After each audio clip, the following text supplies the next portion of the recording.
welcome to my channel. So another travel vlog na naman tayo for today's video. So for this video, another part ng Metro Manila ang ating i-explore. At this time, pumunta naman tayo sa Camanava area. At ang area sa Camanava na ating explore ay walang iba kundi ang Valenzuela City. So samahan ninyo ako as we explore Valenzuela City.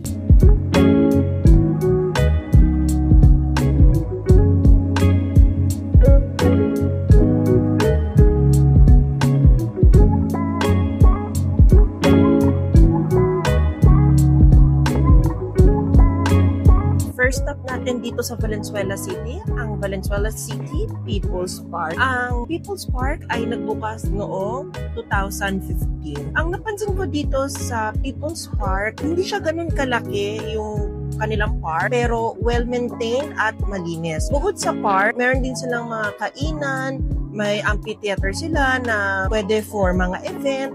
Tapos meron din silang playground para sa mga bata and child at heart na katulad ko. Meron din silang picnic area at meron din silang mini zoo. Ang napansin ko lang sa mini zoo guys, yung variety ng animals ay hindi ganun kadami. Since hindi naman din kalaki yung park nila. At may napansin ako guys, hindi lahat ng animals na nandoon merong laman sa cage, yung iba wala. Ito, medyo nalungkot ako doon sa nakita ko na monkey. Kasi yung monkey nag-iisa. Guys, kung pwede ko lang samahan ng yung monkey doon, gagawin ko. Katribo ko naman sila. Katribo.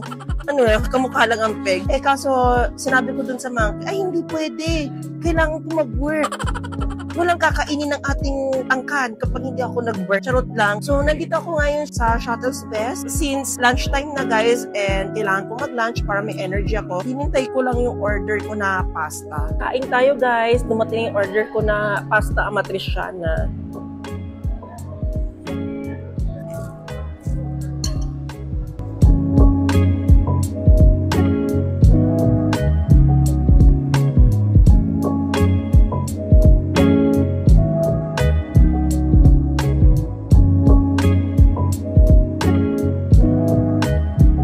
Dito tayo sa isa pa sa mga pinagmamalaking park ng Valenzuela City ay ang Polo Mini Park.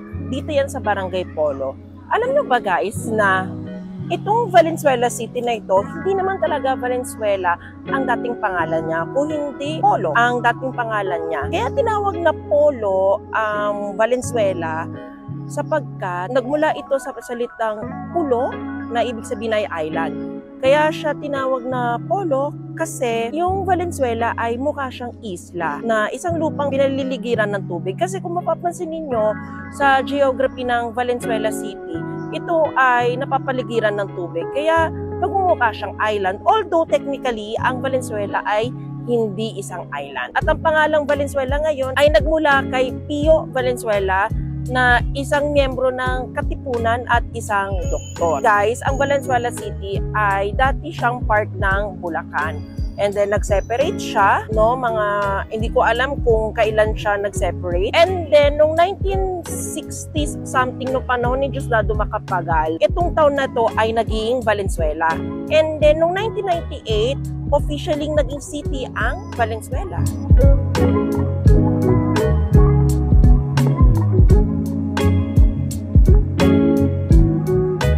Uy, ano pinagchichismisan nyo? Pio Valenzuela at Jose Rizal? Charot lang. Hindi po sila nagchichismisan guys. Ba't po sila ay nag-uusap? Ganito yung story kasi niyan. Sumali ng Katipunan si Pio Valenzuela. And then, sabi ni Supremo na si Andres Bonifacio na kumbinsihin si Jose Rizal na sumali sa revolusyon. And at that time guys, si Jose Rizal ay ipinatapon sa dapitan.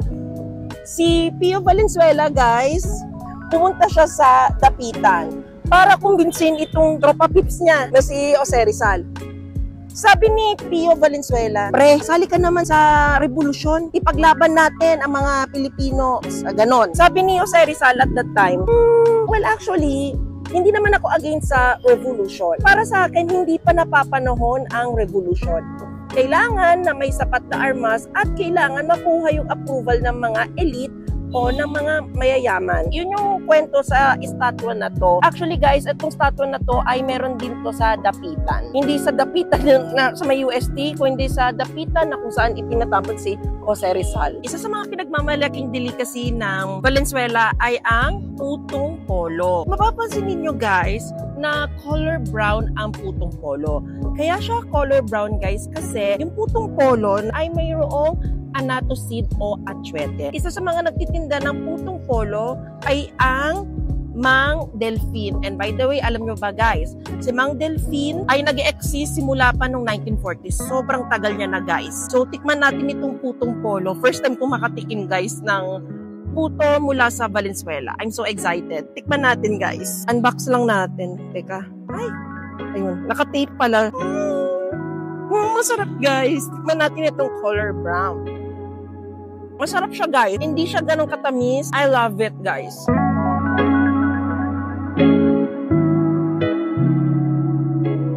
So, nandito ako sa loob ng bahay ni Pio Valenzuela. Kung mapapansin niyo, yung bahay ni Pio Valenzuela ay bahay na bato.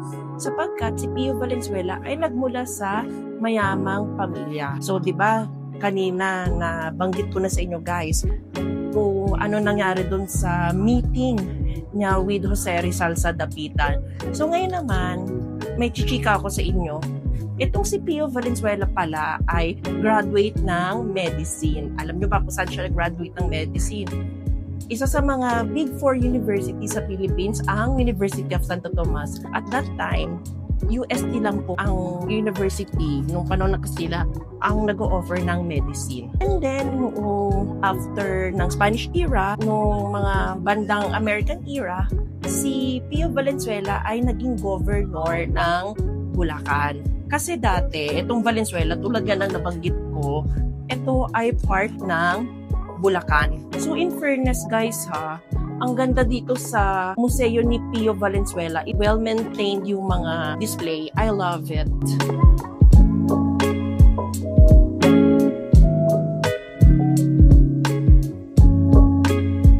Ilan sa mga nakikita ninyo sa loob ng silid na ito ay aktual na kagamitan ni Pio ang Yes, nakita talaga ang mga yan ng may Ano tong well? Bakit may pa-well siya? Well ba yan? Alihibe. Alihibe, ano yun? Yun po yung pinagkukunan nila ng tubig dati po. Parang puso. Ay, parang well. Iniimbakan po siya ng tubig ulan. Oo. Nagkaroon pa ng water crisis na. Ay, okay, Yung kabong. pinaka-source.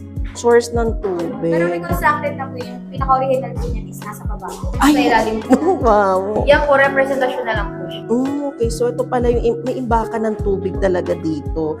Yun nga, talaga masasabi yung napakayaman nila guys. Kasi may paganito sila Pero siya, reconstructed na daw to. Nasa ilalim daw yung original. Kabog, I love it.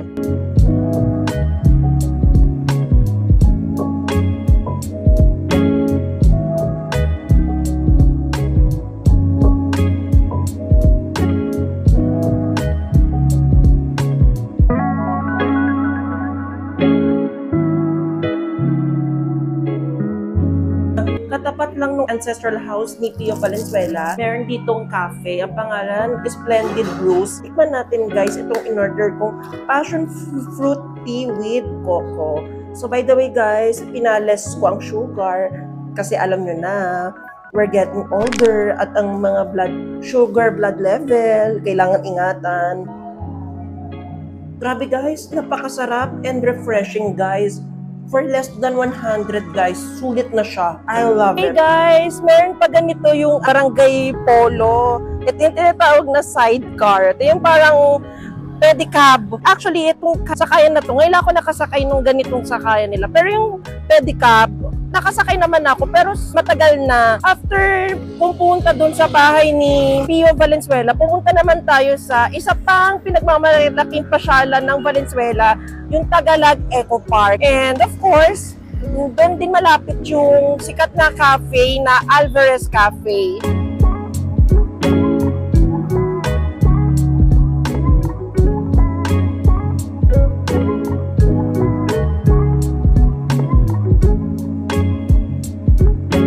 Nandito ako sa Tagalog, Valenzuela. Ito yung kanilang fishing village. So, isa nga sa mga sikat na cafe dito guys ay ang Alvarez Cafe. Tignan nyo naman guys, oh, ang ganda ng view. Itong Alvarez Cafe na to, ang theme ng cafe niya ay para siyang may ship deck, ganon, something, emelati. Ang in-order kong food sa kanila guys, syempre, since nandito tayo sa anyong tubig, dapat pang anyong tubig din ang ating i-order. So, salmon in lemon sauce ang aking in-order. Hinihintay ko lang guys kasi niluluto pa yung ating order. So, habang hinihintay natin na dumating yung in-order ko, kaya siya tinawag na Tagalog, itong barangay na ito, from the word Taga-ilog, it means from the river. Kasi itong barangay na ito ay napapaligiran ng water or ng ilog. Guys, ito na yung in-order ko na salmon in lemon sauce. Tikman natin guys. And of course, kumuha din ako ng kanin kasi rice is life. Alam nyo yan, plato pa lang pang malakasan na. Yung salmon lemon sauce nila, masarap guys. Tamang-tama yung alat. Hindi overcook yung fish. I love it guys. By the way guys, dito sa Alvarez Cafe, meron din silang mga water activity. So yung pinili kong water activity ay fishing. Ay, excited ako mag-fishing guys. At sobrang tagal ko nang hindi nag-fishing. Wait lang guys. Sa gitna daw. At saan po ba yung mag-fish? Sa doon. Sa Bakawan or sa mangrove? Ay, nako, makakita ako ng mangrove. Kabog itong ano na to, fishing village nyo. And yung tubig, walang basura. I love it. Ay! Sasakay ako ng bangka. Oh my gosh, ito na siya. So, mag-row your boat kami papunta doon sa may Bakawan para huli ng fish. I'm so excited, guys. Row your boat gently. Ay! Kuya, binangga. Kaloka. Gently down the stream. Merly? Sino si Merly? Basta yon, kinanta ko.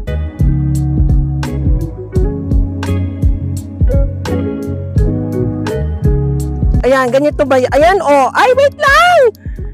Sana may fish. Oy, wait lang. Parang meron na. Ay, may maano. Oh my gosh, wait lang. Ganito yun, di ba? Ayan. Malapit na ba? Wait lang. Ano ba yan? Ay, mauulog kami dito. Wait lang. Ay, meron na. Ay! Ayan! Ang Hala, kuya. Ayaw, sumabit kaya sa to? Puno, sumabit ba to? Parang sumabit. Paano to? Change location kami, guys. Sabi ni kuya, mas safe daw na dito na lang sa may, cabin area something nila mag-fishing kaysa doon kasi medyo, syempre maalog yung bangka. So, ayan na. Inano na ni kuya, nilagay na yung fishing rod. Ayan na, guys. Sorry po, sir. Guys, ito na. Ayan na. Wait lang. Ay! Ayan na. Ay!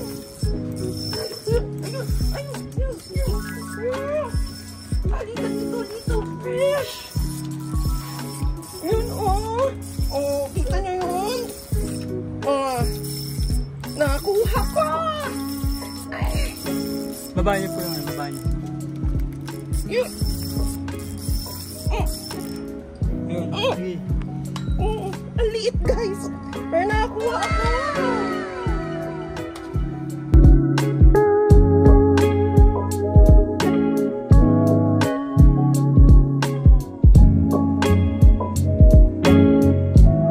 Grabe guys, napagod ako sa aking Valenzuela day tour. Pero guys, ang masasabi ko, napakasulit ng mga pinuntahan ko sa Valenzuela City. So, yun lang guys. Alam nyo na gagawin ninyo guys. So, just click subscribe, like, and hit the notification bell para lagi kayong updated. And also follow my social media accounts. So, yun lang guys. Bye! Love you all and see you sa ating next video.